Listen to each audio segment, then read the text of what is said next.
미국의 10년물 국채 수익률이 1.5%를 넘었습니다. 금리 상승의 영향으로 나스닥 지수는 어제 3% 이상 하락을 했고요. 파월 의장이 3년 동안은 물가 걱정이 없다. 그리고 금리 상승은 경기 회복의 자연스러운 과정이다라고 얘기를 했지만 시장은 하루 만에 연준의 그런 생각을 거부한 셈이 됐습니다. 이런 그 모습으로 해서 가장 곤혹스러운 쪽은 연준이 아닐까라는 생각이 듭니다. 1월 초에 이어서 두 번이나 지금 공수표를 뗀 셈이 되기 때문입니다. 금리 상승 과연 무시해도 되는지 알아보는 시간을 갖도록 하겠습니다. 김일구 하나투자증권 수석 이코노미스트 나오셨습니다. 안녕하십니까? 안녕하십니까? 잠깐 안내 말씀을 드리도록 하겠습니다. 실시간으로 시청자 여러분들의 궁금한 점을 속 시원하게 풀어드리도록 하겠습니다. 지금 한국경제TV 유튜브 라이브 채팅창으로 궁금한 점을 질문해 주시기 바랍니다. 많은 참여 부탁드리겠습니다. 자, 우선 파월 의장 발언서부터 한번 좀 여쭤보도록 하겠습니다. 앞에서 제가 말씀을 드렸던 것처럼 인플레 3년 동안은 걱정 없고 그다음에 금리 상승에 따라서 금리 상승은 경기 회복에 따른 자연스러운 과정이다라는 얘기를 했거든요. 이런 파월 의장의 발언에 대해서 지금 어떻게 보십니까? 상무님께서는. 글쎄요, 뭐 인플레이션이나 뭐 금리 결정, 뭐 또는 경기 회복 이런 전반에 대해서 사실 뭐 인플레이션이 3년 동안 걱정 없을지 있을지는 잘 몰라요. 그렇죠. 네. 근데 그 인플레이션이 좀 있다고 하더라도 그 작년에 이미 인플레이션 목표치를 사실 바꿔놨거든요. 평균으로. 그러니까 그전에는 2%라고 하는, 그러니까 물가 상승률이 2% 올라가게 되면 다 간 거 아니냐 이럴 수 있는데 이거는 아마 올해 한 3분기 정도면 갈 것 같습니다. 그렇기 때문에 그 작년에 이제 기준을 바꾸기를 평균으로 했거든요. 그러면 뭐 평균으로 2 내지 3%니까 이게 물가 상승률이 뭐 일시적으로 4, 5%까지 올라가더라도 연준의 목표에 벗어난 건 아니에요. 그런 의미로 이야기를 한 것 같습니다. 그러니까 이런 2%라고 하는 목표에서 2 내지 3%라고 하는 평균으로 바꿨기 때문에 이게 이제 연준의 목표치를 벗어나려 그러면 단순 산술적인 계산으로 이게 한 2, 3년은 걸릴 거다 이렇게 이야기하는 거 전혀 틀린 이야기 아니죠. 그러니까 완전히 맞는 이야기인데 아니 그런다고 해서 우리가 시장이 생각하는 인플레이션의 우려가 없는 것이냐. 시장이 생각하는 인플레이션 우려는 뭐 지금 원자재 가격이 올라가고 있고 그다음에 올해 이제 여름쯤 되면 미국에서 집단 면역이 생기면서 사람들이 소비를 본격화할 건데 서비스 소비를 본격화할 건데 그러면 그때부터 물가 상승이 시작되는 거 아니냐라는 것이죠. 그거하고 파월 의장이 한 이야기하고는 서로 다른 이야기는 아닌데 파월 의장은 너무 산수를 한 거죠. 산수를 한 거 시장의 감성과는 전혀 다른 이야기를 한 것 같아요. 그리고 경기 회복을 반영하고 있다는 건 분명한 이야기입니다. 그건 분명한데 주식시장 입장에서 보면 그런 거죠. 작년에 경기 안 좋다고 해서 주가가 떨어졌냐 이거죠. 금리 낮아진다고 경기 안 좋아도 그냥 주가 올라간 거거든요. 그러니까 경기 빼고 금리 떨어진다고 주가 올라간 거기 때문에 지금 이제 금리 올라간다고 주가 떨어지는 건 어떻게 보면 당연한 현상인데 그래서 사실 그렇습니다. 그러니까 중앙은행이 시장의 장기 금리에 대해서 말을 하는 거는 적절한 이야기는 아니에요. 이건 마치 주가 높다 낮다라고 이야기하는 것과 비슷하게 그렇게 적절한 이야기는 아니고 일반적으로 중앙은행은 이런 시기에 그러니까 아직까지 경기가 그렇게 썩 좋아진 건 아닌데 경기 회복 기대감 가지고 장기 금리가 올라갈 때는 그냥 말을 아끼는 것이 그게 이제 중앙은행이 할 수 있는 가장 좋은 일이에요. 그러니까 우리는 아직 경기 좋아질 때까지 단기금리, 정책금리를 인상할 생각 없다. 시장이 좀 뭐 과대 확대해서 가는 것 같다. 뭐 이 정도로 이야기를 해야지 이 시장의 장기금리 움직임을 너무 이제 세세하게 이야기하려고 하다가는 그거는 주식시장과 맞서는 것과 같은 그런 모양이 될 수 있는 것이죠. 알겠습니다. 자, 그래서 한번 좀 여쭤보도록 하겠습니다. 어제 미국 시장도 굉장히 많이 빠졌고요. 또 10년물 금리가 1.5%를 넘었습니다. 하루 만에 그 시장에서는 파월 의장의 얘기를 거부했다라고 볼 수가 있을 것 같은데 지금 이런 그 시장 앞으로 그러니까 이게 계속해서 이제 보면 시장에 지금 연준의 생각이 먹히지 않는 건지 우리가 그걸 어떻게 판단을 해야만 될까요? 글쎄요, 연준이 지금 미국의 장기금리 상승을 연준이 이제 싫어하느냐라고 생각해 보면 그건 아닌 것 같아요. 그러니까 연준이 책임지고 움직일 수 있는 금리는 단기금리거든요. 하루짜리 연방기금리는 뭐 본인들이 결정해버리면 되니까 그러면 뭐 2년 이런 짧은 2, 3년 이런 짧은 구간에서는 연방기금리 영향을 그대로 다 받습니다. 예. 그렇기 때문에 연준은 이 금리에 대해서 자기들이 관리를 할 수 있어요. 예. 그렇게 되면 이 금리는 사실 기업이 설비 투자할 때 10년짜리 이렇게 빌리지는 않거든요. 그러니까 예. 10년짜리 장기 금리는 자산시장, 주식시장의 그렇죠. 밸류에이션 예, 예, 할 때, 그리고 우리나라는 다릅니다만 미국의 경우에는 10년, 30년의 고정금리로 주택 모기지를 해가기 때문에 이런 이제 주식시장, 부동산 시장에는 10년짜리 국채금리가 영향력이 굉장히 높죠. 예. 근데 연준이 지금 이 금리를 낮춰가지고 부동산 가격을 더 올라가게 하고 주가를 더 올라가게 할 생각은 없는 거거든요. 그렇기 때문에 연준으로서도 뭐 이 금리는 시장에서 알아서 해라라고 냅두고 예. 경제가 좋아지게 하려 그러면 이 짧은 구간에서 금리가 올라가는 걸 막아두면 되는데 연준이 여전히 우리 금리 인상 생각 없다라고 이야기를 하면서 예. 이 금리는 막아두고 있어요. 예. 그러니까 이 금리 올라가는 거 제가 볼 때 연준이 그거 잡으려고 하는 것 같지는 않습니다. 그거 잡으려고 하는 것 네. 같지는 않다. 이렇게 말씀해 주셨고요. 질문이 좀 들어와서 제가 좀 여쭤보도록 하겠습니다. 풀어놨는 일을 비롯해서 여러분들이 이 질문을 하신 건데요. 금리가 이렇게 올라가고 그러니까 연준이 일드 커브 컨트롤을 비롯해서 어떤 조치를 취할 가능성이 있느냐 하는 것에 대한 질문입니다. 어떻게 지금 보십니까? 미 연준 역사에서 버냉키가 너무 해서는 안 되는 행동들을 많이 했다고 생각을 네. 해요. 근데 당시에 이제 뭐 흔히 양적 완화, 지금도 일부 하고 있습니다만 양적 완화를 굉장히 오랫동안 했죠. 그러면 장기금리 올라가는 거 연준이 장기채를 사서 장기금리를 끌고 내려간다.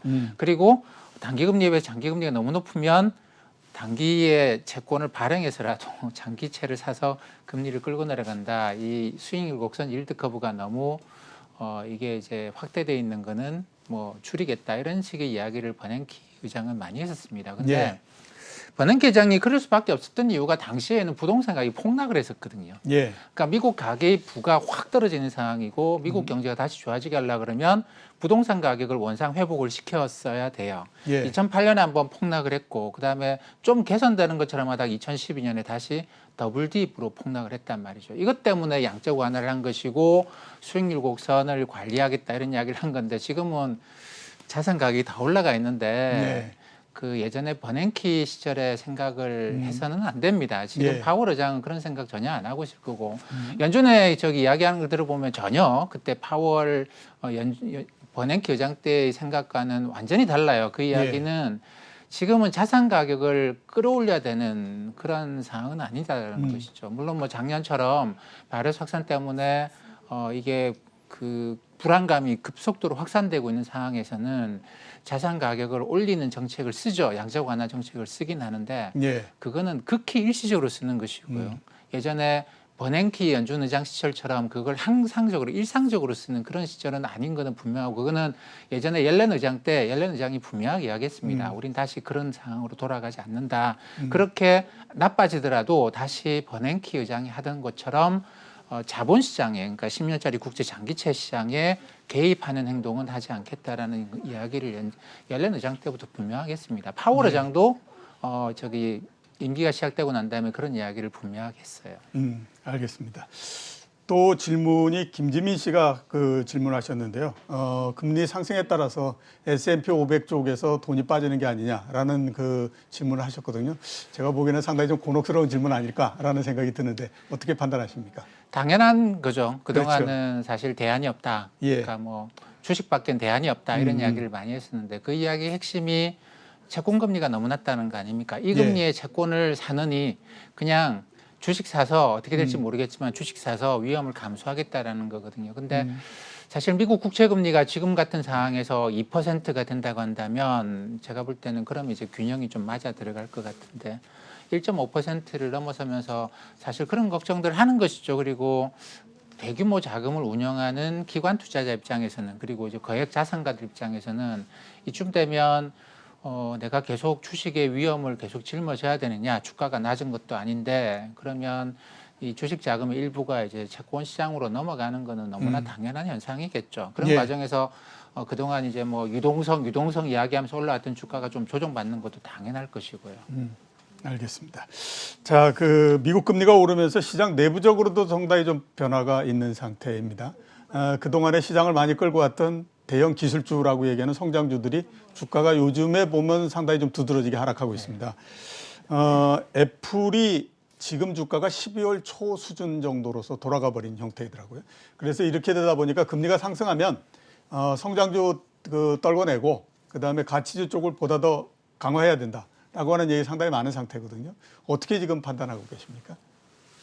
제가 금융시장에 오래 있다 보니까 참 별의별 상황에 다 직면한다라고 하는 게 좀 예. 느끼는데, 가령 이제 90년대 말 2000년대 초반에는 그때 그 닷컴 버블 시기였죠. 그래서 그 당시에는 성장주, 그때 금리가 굉장히 높았습니다. 그렇죠. 연방기금리 예, 예, 2%, 6.5%까지 올렸는데 그때 이제 성장주들은 아니 우리가 뭐 채권 발행해서 그 기업하는 것도 아니고 금리하고 무관하다라는 겁니다. 그리고 이게 성장하는 산업이기 때문에 뭐 이런 가치주들은 금리 상승에, 그 경제 전반에 퍼져 있는 가치주들은 금리 상승에 예민하게 반응할지 모르겠지만 성장주는 금리 상승과 무관하다고 올라가던 시절이었거든요. 근데 지금은 상황이 완전히 반대가 됐어요. 근데 그거는 제가 볼 때 이게 성장주기 때문에 그렇고 가치주기 때문에 그런 게 아니고 이미 이게 그 전체 주식시장의 시가총액이 너무 큰 것이죠. 옛날에는 조그마한 기업들이 확 커지고 있었던 시기이기 때문에 사실 그 저변에 깔려 있는 가치주들이 금리 상승의 타격을 받았고 성장주는 금리 상승의 타격을 안 받았습니다. 근데 지금은 세상이 성장주라고 하지만 이미 세상의 대세잖아요. 그렇죠. 세상의 대세입니다. 예. 그러다 보니까 제가 볼 때는 이게 금리에 성장주가 영향받는다, 가치주가 영향받는다가 아니고 이게 이미 성장주라고 하는 게 매크로 영향을 많이 받을 수밖에 없을 정도로 성장주 본인이 매크로예요. 예. 예, 매크로입니다. 이미 뭐 이런저런 마이크로한 이슈에 따라서 움직이는 게 아니고 성장주가 매크로 이슈에 따라서 움직이는 지배적인 사업자가 된 것이죠. 옛날에는 예. 지배적인 사업자가 가치주였기 때문에 금리 상승의 가치주가 닫혔던 것이고, 그러니까 지금은 어떻게 보면 이게 매크로가 금리 상승 쪽으로 잡히면서 매크로의 영향을 많이 받을 수밖에 없는 성장주가 시세를 못 내는 그런 상황인 것이죠. 그리고 이미 뭐 많이 비싸졌다고 하지만 지금 성장주가 옛날에 90년대 말 2000년 초반처럼 조그마한 종목이었다고 한다면 그러면 이게 뭐 비싸다, 금리 올라가는데 떨어진다 이런 구도는 아니에요. 근데 이미 이 세상에서 지배적인 위치를 차지하고 있기 때문에 금리 상승이라고 하는 매크로 요인에 의해서 성장주가 타격을 받는 것이고, 그러면 당연히 이제 시장은 이렇게 됩니다. 미국 같은 경우에는 성장주가 떨어지면 가치주가 올라가는, 왜냐하면 주식에서 채권으로 갈아타는 자금이 이동하는 것보다 이거는 그렇게 크진 않아요, 사실. 그 주가가 주식시장이 이제 어떤 조정 국면에 놓이게 되면 이 종목에서 저 종목으로 갈아타는 경향이 훨씬 더 이게 강력한 경향이거든요. 그래서 그렇게 보게 된다면 성장주를 팔고 이걸 현금으로 간다, 채권으로 간다라기보다는 성장주를 팔고 가치주, 그동안 많이 올라간 거 팔고 그동안 안 올라간 거 사고 하는 게 훨씬 더 큰 움직임이겠죠. 예, 알겠습니다. 장단기 금리 차에 대해서 좀 여쭤보도록 하겠습니다. 상무님께서 올해 말이나 내년 초까지 장단기 금리 차 계속해서 벌어질 거다라고 말씀을 하신 걸로 제가 알고 있는데요. 내용을 좀 알려주시겠습니까? 그동안 1990년 이후로 미국의 경기 사이클 이번으로 네 번째인데요. 지난 세 번의 경기 사이클을 보게 되면 아주 장단기 금리 차는 아주 일정하게 이쁜 모양으로 똑같은 패턴을 세 번을 그렸습니다. 그러니까 경기 침체 오기 전에 2년짜리하고 10년짜리 금리가 거의 똑같았다가 또는 뭐 10년짜리 금리가 더 낮아지기도 했다가 그다음에 이제 경기가 회복되는 과정에서 이게 이 경기 침체 지나고 경기 회복까지 한 2년 정도 기간에 걸쳐 가지고 2년짜리하고 10년짜리 금리 차가 250bp. 그러니까 2년짜리 비해서 10년짜리 금리가 2.5%포인트 더 높은까지 올라가는 이런 똑같은 모양을 세 번 만들었어요. 근데 이번이라고 다른 상황일 것이냐 생각해 보면 뭐 그렇게 다른 상황이라고 이야기할 수 있는 근거는 잘 없습니다. 경기 침체 갔다가 회복되고 뭐 경기 회복되는 과정에서 예전에 비해서 물가 상승 압력이 좀 더 높아졌다라고 하는 정도이고, 뭐 혁신 산업이 등장하면서 전반적으로 양적인 성장보다는 좀 산업의 변화가 좀 크다라고 하는 게 차이가 있습니다만, 예전에 세 번의 경기 침체에서 회복되는 과정하고 크게 다르다고 볼 수 있는 근거는 없어요. 그러면 지금은 2년짜리 금리가 지금 어제 0.17%, 어제 10년짜리 금리가 1.5% 좀 넘는데, 그러면 뭐 한 130bp, 그렇죠. 140bp 예, 가야 예, 되겠죠. 250bp하고 비교해 보면 아직 지금 절반 조금 넘은 단계이기 때문에 그리고 이게 이제 아직 1년도 채 안 된 구간입니다. 보통 이게 한 2년 정도 본다고 한다면 내년 초 정도까지, 올해 말 내년 초 정도까지 이번에도 250bp까지 간다고 보는 게 이게 평균적이고,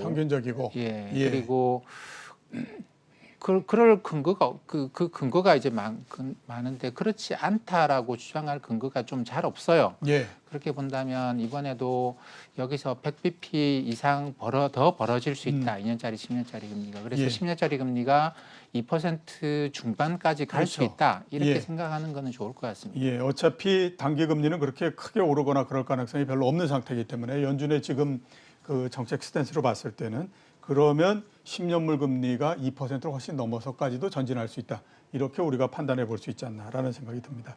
자, 중국 잠깐 한번 좀 여쭤보도록 하겠습니다. 네. 미국 금리가 오르는 것만큼 또 문제가 되고 있다라고 얘기하는 게 중국의 부채 축소, 디레버리징 부분입니다. 어떻게 진행이 될 거라고 지금 보고 계십니까? 그러니까 중국이나 한국 같은 경우에는 미국과 달리 미국은 아까 말씀드렸다시피 중앙은행이 결정하는 단기금리가 있고 시장이 결정하는 장기금리 영역이 있어요. 그리고 이 장기금리가 주식시장이나 부동산 시장에 굉장히 큰 영향을 미치는 아주 오랫동안 형성된 시장에 강력한 힘이 존재합니다. 여기는 정책의 힘이고요. 근데 한국도 마찬가지고 중국도 마찬가지입니다만 이 자본시장에서 시장의 힘이 작용하는 영역이 그렇게 크지 않아요. 한국의 장기금리가 주식시장이나 부동산 시장에 그렇게 영향을 미치지 못합니다. 한국의 부동산 시장, 중국의 부동산 시장은 중앙은행 금리에 따라서 움직여요. 그러다 보니까 이게 이제 미국 따라서 미국은 장기금리가 중앙은행 가만히 있어도 시장에서 알아서 부동산 시장, 주식시장을 어느 정도 이제 균형에 맞추게 넘어가지 않도록 막아주는 힘이 장기금리가 해주는데 한국이나 중국은 그런 힘이 없단 말이죠. 그러면 미국처럼 이 금리 인상을 계속 늦춰놓고 나면 이쪽에서 주식시장이야 뭐 미국 영향 받아치고 부동산 시장에서 버블이 너무 심해질 수가 있습니다. 이 때문에 중국이 예전에도 그랬습니다. 2008년 금융위기 이후에도 미국은 2008년 이후에 금리 인상 첫 번째 인상이 2015년까지 미뤄지거든요. 2015년 연말에 가서 금리 인상을 하는데 중국, 한국은 2010년에 금리 인상을 해요. 그러니까 이게 미국하고 중국, 한국의 금융 시스템이 너무 다르기 때문에 미국을 따라서 금리 인상을 그까지 늦춰놓고 나면 이거는 이 부동산 시장에서 버블이 너무 커질 수 있는 위험을 갖고 있죠. 그래서 중국은 이제 미국 기다리지 않는다. 우리는 적당한 시기에 우리는 긴축 들어간다라고 하는 게 예전부터라도 잡혀 있는 그런 그 정책 툴인데 이번에도 작년 4분기부터 그런 움직임을 조금씩 진행하고 있다고 봐야 되겠죠. 자, 그 마지막 질문을 드리도록 하겠습니다. 시간이 많지가 않네요. 다음 주서부터는 3월 시장입니다. 3월 시작이 되는데 우리 시장 어떻게 될 거라고 지금 전망하고 계십니까? 그래서 지금 금융장세가 끝났다라는 거 다 인정을 할 수밖에 없고요. 금리가 올라가면 주가가 맨날 떨어지느냐. 그건 아니죠. 주식시장은 결국은 실적을 갖고 가는 거 아니겠습니까? 그렇기 때문에 실적이 좋아진다고 한다면 주가가 다시 올라갈 거예요. 근데 지금은 어떤 상황이냐면 실적이 그렇게 좋아질 것 같지 않으니까 지금 주식시장이 조정을 받는다고 봐야 되거든요. 근데 전반적으로 올해 상반기가 실적이 좋아지기 좀 어려울 것 같아요. 작년 하반기에는 강력한 부양책들을 썼단 말이죠. 근데 지금은 이게 이제 강력한 부양책을 미국이 쓴다고 하더라도 이게 실제로 경제에 미치는 영향이 나타나려고 그러면 이게 5월, 6월 정도 돼야 될 것 같고 그러다 보니까 실적이 이제 지금 실적의 공백 기간이 발생을 했습니다. 그래서 3월 달에는 제일 중요한 게 그거겠죠. 미국이 의회에서 그 경기 부양책의 규모를 결정하게 될 겁니다. 근데 대통령이 주장하는 1조 9천억 달러 정도 대규모 부양책이 나올 것이냐 아니면 이미 경제 좋아지고 있다. 근데 왜 이렇게 무리하게 부양책을 쓰냐? 물가 상승 우려도 크다. 그러니까 부양책 규모를 줄이자고 해서 줄일 것이냐. 이게 이제 가장 중요한 부분일 것이고 만약에 대규모 부양책이 통과된다고 한다면 물가 상승 압력에도 불구하고 이제 한번 랠리를 또 펼칠 수 있는 그런 시기가 되겠죠. 알겠습니다. 오늘 나와주셔서 대단히 감사합니다. 네, 감사합니다. 지금까지 김일구 하나투자증권 수석 이코노미스트였습니다.